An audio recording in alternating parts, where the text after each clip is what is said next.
Bienvenidos a este módulo, el módulo de suelos. Vamos a dar una leve introducción de lo que son los suelos.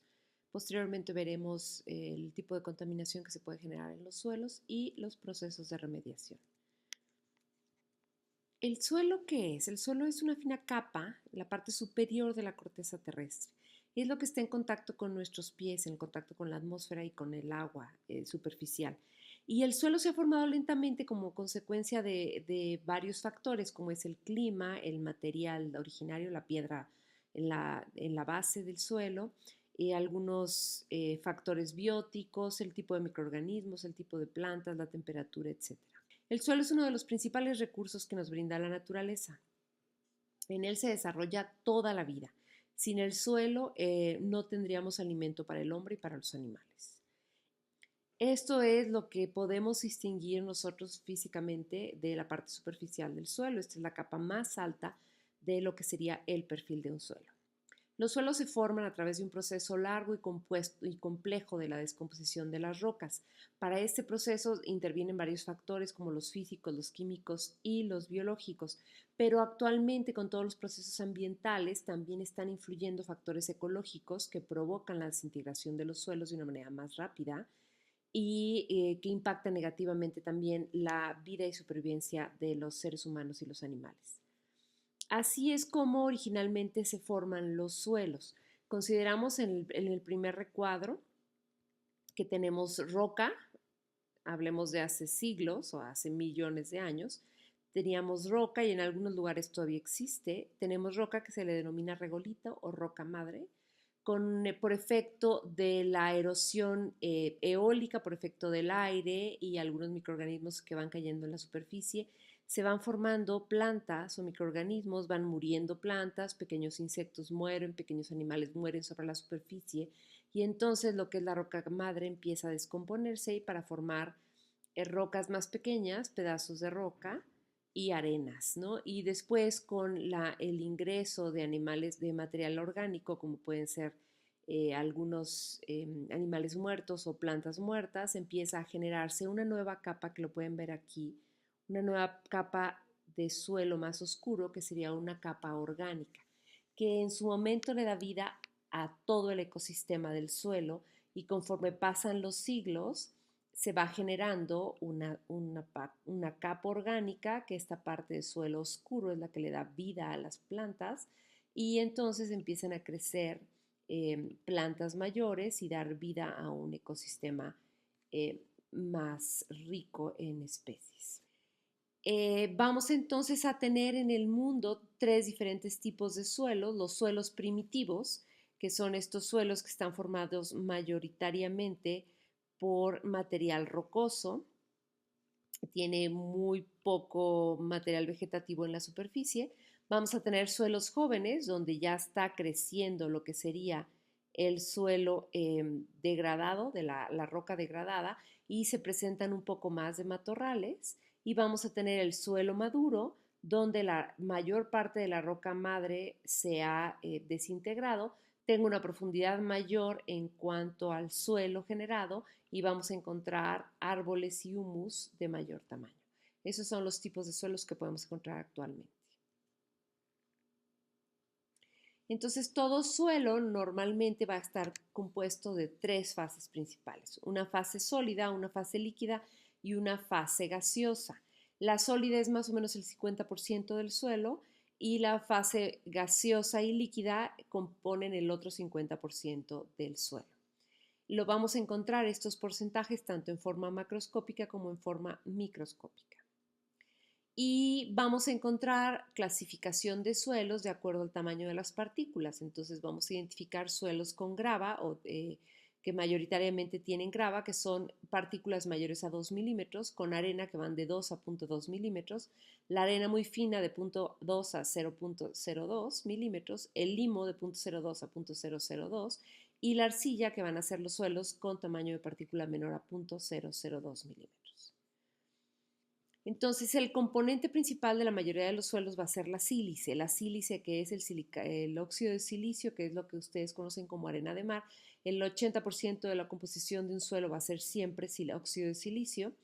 y vamos a encontrar un montón de minerales combinados con el óxido de silicio, además de compuestos orgánicos y microorganismos. Cada suelo va a tener un perfil, entonces no va a ser jamás igual el suelo que tengamos en la zona del semidesierto que la que tengamos en las zonas tropicales, que si tenemos en las selvas húmedas o en los bosques caducifolios. Entonces, cada suelo va a diferir de uno en otro con respecto a su color, su textura, su estructura, su porosidad, su pH, etc. Vamos a tener muchos perfiles, pero en términos generales los perfiles se han dividido por zonas. La primera zona es la zona A o el horizonte, que se llaman horizontes. El horizonte A, que es el horizonte más superficial, independientemente del lugar donde estemos.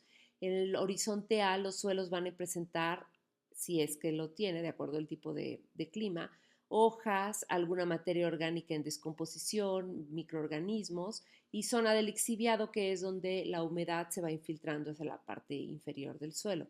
Vamos a tener el horizonte B, que es un horizonte donde se van acumulando las partículas o los minerales que están lixiviados de la parte de arriba. Y vamos a tener dos horizontes en la B, el B1 y el B2. En el B solamente se acumulan las partículas lixiviadas. En la zona B2 ya tenemos una transición de componentes que se están mezclando entre el horizonte B y el horizonte C.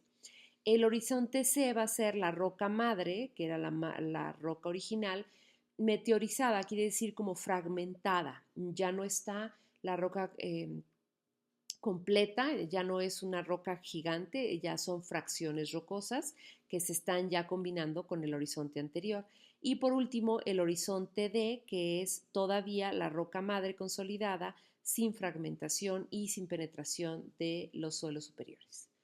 En todo el mundo vamos a encontrar suelos y todos los suelos están divididos en estos horizontes. Aquí podemos encontrar diferentes tipos de suelos, como lo pueden ver, depende de la zona o de la región del mundo en la que estemos haciendo los análisis.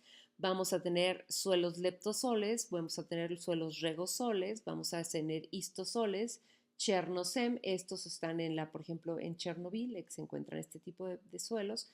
El podosol, que es el que está aquí abajo, el podosol es uno de los suelos más comunes en el mundo, es este que ven aquí. ¿Qué podemos encontrar en el podosol? Vamos a encontrar una primera franja del horizonte A, que es suelo negro, quiere decir que tiene alto contenido de materia orgánica, como lo pueden ver aquí también, suelo negro. En este listosol, el suelo negro es mucho más grande. El listosol es el que nos sirve para cultivo de alimentos, por ejemplo. Entonces, los suelos prioritarios suelos para cultivo de alimentos son los que tienen mayor capa o mayor horizonte A de suelo negro con alto contenido de materia orgánica. Después seguimos con el podosol. Vamos a tener una segunda zona, que es esta zona clara, que normalmente son zonas con alto contenido de calcio. Y por la parte de abajo vamos a tener esta zona, que ya es zona tipo tepetate, contenido de suelo mucho más compacto, con mucho menos microorganismo presente y materia orgánica. Estos son los suelos más comunes, los podosoles, pero también tenemos lubisoles, que van a tener alto contenido de algunos metales, como puede ser cromo, cadmio, etcétera. Y luego tenemos los calcisoles, que tienen alto contenido de calcio y hierro, por eso ven en los colores rojos, etcétera. Por ejemplo, el regosol vamos a tener altos contenidos de arena, muy poco suelo orgánico. Aquí lo más que puedo encontrar van a ser pastizales menores porque tengo muy poca capa. Entonces va a depender mucho de la capa superficial de suelo, si es muy oscura con alto contenido orgánico o no. Y así ves cómo podemos identificar el tipo de suelo presente en una región. Y bueno, en términos generales vamos a encontrar cuatro tipos de suelos. Los suelos arenosos tienen básicamente dióxido de silicio, muy poca arcilla, tienen pocos elementos que aglutinan, muy poca capacidad de retener agua, son fáciles de trabajar y son suelos muy calientes. El suelo arcilloso tiene un contenidos finos de arcilla, o sea, el suelo es mucho más pequeña, más del 50% es arcilla. Son suelos muy adhesivos, son chiclosos y plásticos. Por ejemplo, con estos tipos de suelos es con los que podemos hacer el barro o las ollas de barro. También vamos a encontrar los suelos pedregosos, donde ya podemos encontrar alguna parte muy fina, pero todavía tenemos grava o partículas arriba de los 5 milímetros. Y los suelos francos, que son ya lo que conocemos como suelo, que son suelos más equilibrados, más carga orgánica, buena textura y más fértiles. Y esos son en general los 4 tipos de suelos superficiales que podemos encontrar. Entonces, una vez que tenemos presentes microorganismos en el suelo y materia orgánica, vamos a considerar que el suelo es un ecosistema que incluye a grupos de microorganismos y varios constituyentes orgánicos e inorgánicos. Y toda esta comunidad me va a generar los estilos de vida que se van a dar en la superficie de estos suelos.